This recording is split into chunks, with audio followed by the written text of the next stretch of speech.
Of the story of what we were working on, Sapphira. Yeah, so we page 46, and it's going to be the B section. So we're going to be looking at verses 7 through 16. So I'll read those so we can get a pretty much outline what we're going to talk about. And it says this, and this is the NIV, Acts chapter 5, verse 7. It says, "About 3 hours later, his wife came in, not knowing what had happened. Peter asked her, 'Tell me, is this the price you and Ananias got for the land?' 'Yes,' she said, that is the price.'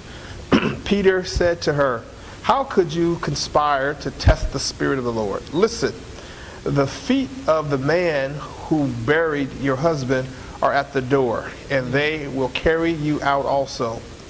At that moment she fell down at his feet and died. Then the young men came in and, finding her dead, carried her out and buried her beside her husband. A great fear seized the whole church and all who had heard about these events. And then 12 says, "And then the apostles performed many signs and wonders among the people, and all the believers used to meet together in Solomon's colonnade. No one else dared to join them, even though they were highly regarded by the people.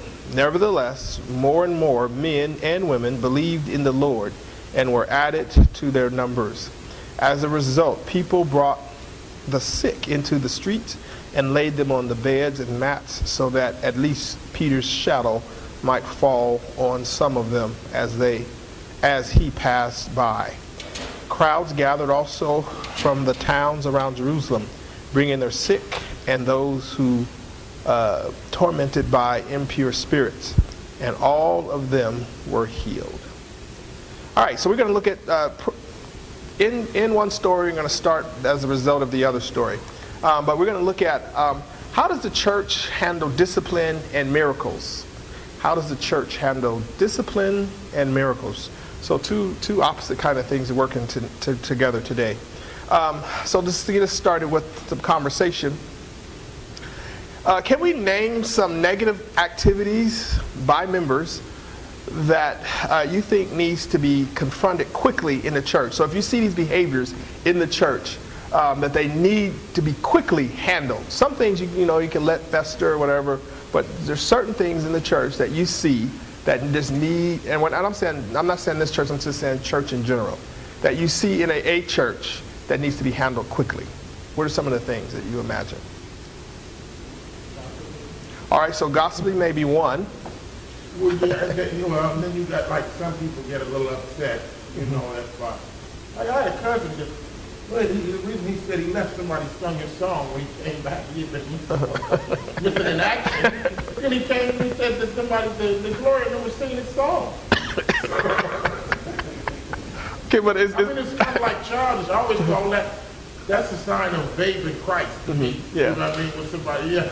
But is that something that has to be handled quickly in the church? Something almost, I don't want to say an emergency, but something that if you see this particular or types of sins in the church that the leadership needs to handle it quickly. So we could say anger, right? Yeah, well, anger. So anger. Yeah. Pattern of lying, maybe. Yeah. Hypocrisy. We're going to see that tonight. If there's, what is it? Blaspheming. Okay. Wrong doctrine being taught, right? Yeah. That's the first one. Yeah, sexual scandals, right? Those are the things that needs to be. Well, that's right on the top of the drug abuse, right? Yeah, right. Some family issues that may be abuse in the family with the husband and wife. Go ahead. Go ahead. Well, yeah. So those are just some of the things that when you talk about discipline in the church, some of the things that need to be handled quickly, or they will fester in the church and cause all kinds of chaos and members doing all kinds of things. So name some of the ways it should be handled. How should some of these things be handled? So if we have some of these kinds of discipline things in the church, how should they be handled? All right, so counseling may be one. You have to be careful with a lot of that stuff, though. Some of that stuff you have to be careful. Okay. So, But you actually put, well, Mediation, all right. So when you talk about mediation, what are you saying? When you how what, to come to a person all right. and settle whatever it is that's going on within the church. Okay. yeah, sometimes you might want to find out whoever that person is. They have to have a good, somebody they hang out with at the church. That person needs to go and talk to that person. So you believe the person that the person is close to should go and try to handle the situation? Well, yeah, because Okay. if somebody else goes just out of this person, I don't know what they're going through, especially if it's a family issue. You know, it's like you need to correct this, or you know, let's go to lunch or something and talk, or let's go pray, or whatever. But you have to be real careful with that. You know, kind of walk the thin line. Okay. So have someone else talk to him, maybe Make sure somebody friend or something. they Yeah. actually you see them with a lot to deal with that. Yeah. So now, what does the Bible say? How we should confront sin in church, the church? What does the Bible say? What do you do first? Okay, well, you pray, but You know, and you then get what? The elders, right? The elders go to that person. Yeah. Or if someone has a sin, you confront them first and Yeah, see if they would respond. Yeah. If they don't respond, then you get two people to the front. And then if they still don't respond, then you bring it in front of the church. Yeah. And then if he still doesn't respond, then they have to, be, They gotta just gotta go. Well, I don't want to say it like that. Gotta go. Gotta go. I mean, and that's obviously the last resort, because they've already interacted with groups of people, telling them about the sin. And at this point, if a person is that stubborn about a particular sin, either they're not a fit for the church or they're not fit Or for. there's no conviction in it. Yeah. They're not saved. Yeah. Or- So, but all those steps and all those things that we just talked about, they have to be done in love, right? Because some people, if you don't do it in love, then a lot of times that creates even more conflict and confusion and mess.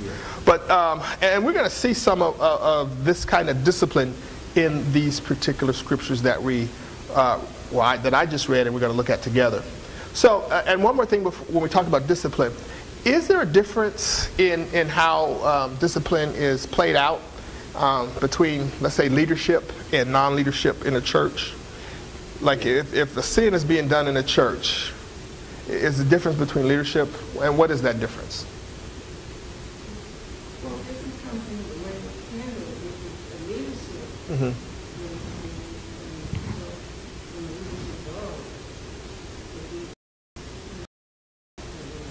When the leadership goes, Okay. If Antonio is a bad boy, then I would expect that the pastor and the ministerial staff will deal with him. Okay. So we're talking about difference as in the people who are, okay. What else would be another difference between, let's say, everybody's a regular member, but a non-leadership person in the church? Layperson. a lay Yeah, a lay person. There's a problem with the lay person